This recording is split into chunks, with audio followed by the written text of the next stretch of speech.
मथुरा के श्री कृष्ण जन्मभूमि और शाही ईदगाह विवाद में जिला कोर्ट ने 24 दिसंबर को बड़ा आदेश दिया था। यहां भी वाराणसी के ज्ञानवापी परिसर की तरह मस्जिद का सर्वे किया जाएगा। सीनियर डिवीजन की कोर्ट ने हिंदू सेना की याचिका पर यह आदेश दिया। रिपोर्ट 20 जनवरी को कोर्ट में पेश की जाएगी और सर्वे 2 जनवरी से शुरू किया जाएगा। अयोध्या में जीत मिल चुकी है, ज्ञानवापी का सर्वे हो चुका है और अब जल्द ही मथुरा का भी सर्वे कर लिया जाएगा।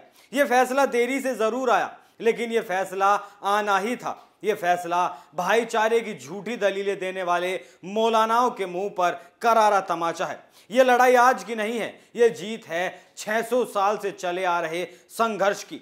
मुगल आक्रांताओं के विध्वंस से हिंदुस्तान के मुसलमान इनकार करते हैं, लेकिन सच ये है कि औरंगजेब जैसों ने हिंदुस्तान के हजारों मंदिर तुड़वाए थे, मथुरा भी जिनमें से एक था। लेकिन अब इस मामले में एक नया मोड़ आया है। मुस्लिम पक्ष चाहता है कि हिंदू पक्ष समझौता कर ले और इस मामले को कोर्ट से बाहर जल्द से जल्द खत्म कर लिया जाए। इस बात से अंदाजा लगाया जा सकता है कि देश का मुसलमान मान रहा है कि आक्रांताओं ने आक्रमणकारी और अतिक्रमणकारी नीति के तहत हिंदू मंदिरों को तहस नहस किया था। जय श्री राम, मैं हूं आपके साथ अभिषेक पुंडीर और आप देखना शुरू कर चुके हैं कैपिटल टीवी का स्पेशल शो थर्ड आई। श्री कृष्ण जन्मभूमि शाही ईदगाह मस्जिद विवाद में हाल ही में मथुरा की कोर्ट ने अमीन निरीक्षण कराने का आदेश दिया था। भगवान श्री कृष्ण की 13.37 एकड़ भूमि को लेकर मथुरा कोर्ट में विवाद चल रहा है। विवाद को लेकर शाही ईदगाह मस्जिद कमेटी के अध्यक्ष जेड हसन ने यह बयान दिया था कि जिला कोर्ट के बाहर भी मामला बैठकर सुलझाया जा सकता है। शाही ईदगाह मस्जिद कमेटी के अध्यक्ष के बयान पर हिंदू महासभा ने अपनी प्रतिक्रिया दी है। हिंदू महासभा ने मेवात में शाही ईदगाह मस्जिद के लिए 10 एकड़ जमीन खरीद कर देने का ऐलान किया ताकि मामला जल्दी से कोर्ट के बाहर निपटाया जा सके। जिला न्यायालय के भगवान श्री कृष्ण जन्म स्थान और शाही ईदगाह मस्जिद को लेकर याचिकाएं दायर की गई हैं। कोर्ट इन पर लगातार सुनवाई भी कर रहा है। शाही ईदगाह मस्जिद कमेटी के अध्यक्ष जहीर हसन ने कहा है कि मामला कोर्ट के बाहर भी बैठकर सुलझाया जा सकता है। अखिल भारतीय हिंदू महासभा के राष्ट्रीय कोषाध्यक्ष दिनेश शर्मा ने कहा कि हम भी तैयार हैं। उन्होंने कहा, लेकिन यहां से ईदगाह को हटाकर 10 एकड़ जमीन मेवात में देने को हम तैयार हैं। यह जमीन हिंदू महासभा अपने रुपयों से खरीद कर देगी।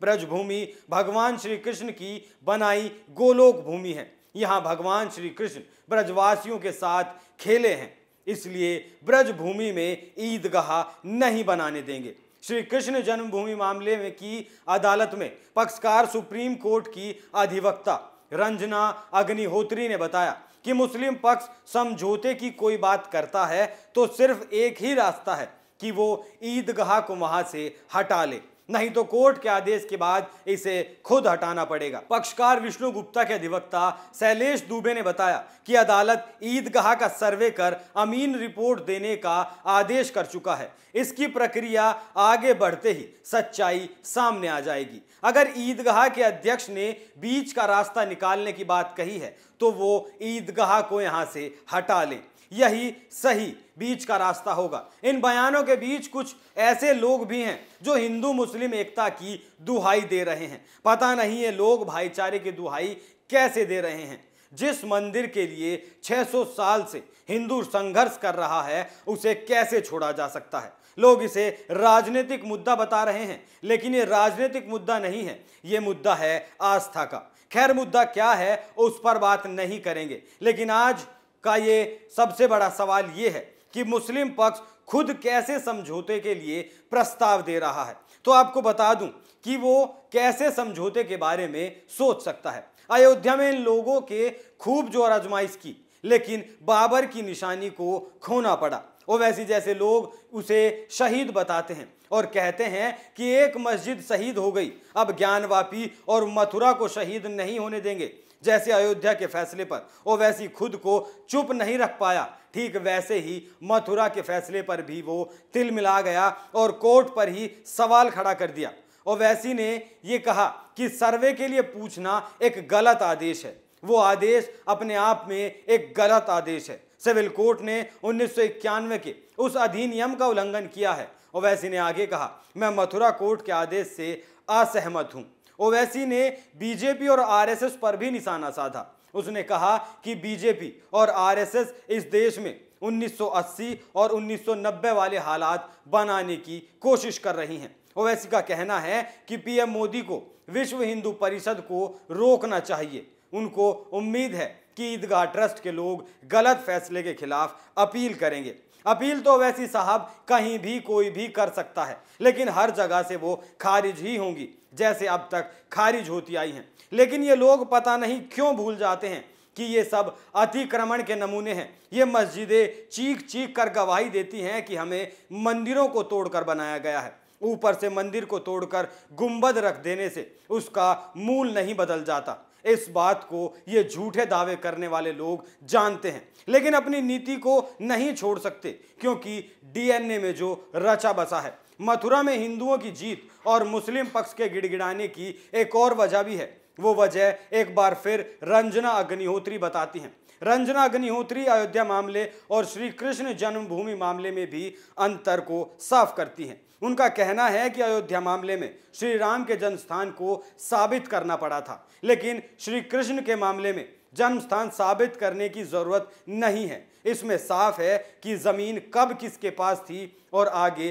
किसे दी गई। ये बहुत ही सीधा मामला है। हालांकि दोनों ही मामलों में यह दावा है कि मंदिर को तोड़कर मस्जिद बनाई गई है और मस्जिद की जमीन पर मंदिर के अवशेष आज भी मौजूद हैं। और यही बात सर्वे से भी सामने आएगी। तो अब मुस्लिम पक्ष कितनी भी जद्दोजहद कर ले, जमीन तो वापस देनी पड़ेगी। इतना सब कुछ होने के बाद तो इस देश के मुसलमान को आक्रमणकारी और अतिक्रमणकारी नीति को छोड़ देना चाहिए और अपनी याचिकाओं को वापस ले लेना चाहिए, अगर भाईचारे का संदेश देना है तो। नहीं तो कोर्ट में भी जीत हिंदुओं की ही होगी। और अब तो आप खुद समझौते पर आ चुके हैं, तो बेहतर यही होगा कि जो 10 एकड़ भूमि दी जा रही है उसे लेकर मस्जिद को यहां से हटा लेना चाहिए और अयोध्या की ही तरह एक दूसरी बड़ी और आलीशान मस्जिद बना लेनी चाहिए। आप इस खबर पर क्या राय रखते हैं, हमें कमेंट करके जरूर बताएं। थर्ड आई में आज के लिए इतना ही। कल फिर हाजिर होंगे एक नए मुद्दे के साथ। तब तक देखते रहिए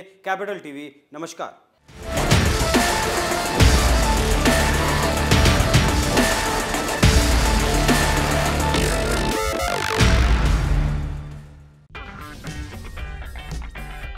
अगर आपको हमारा वीडियो पसंद आया हो तो इसे लाइक करें, हमारे चैनल को सब्सक्राइब करें और हाँ, बेल आइकन दबाना ना भूलें ताकि आप तक हमारे वीडियो की नोटिफिकेशन पहुंचती रहे। आप अपना सुझाव हमें कमेंट बॉक्स में दे सकते हैं। हमारे साथ जुड़ने के लिए शुक्रिया।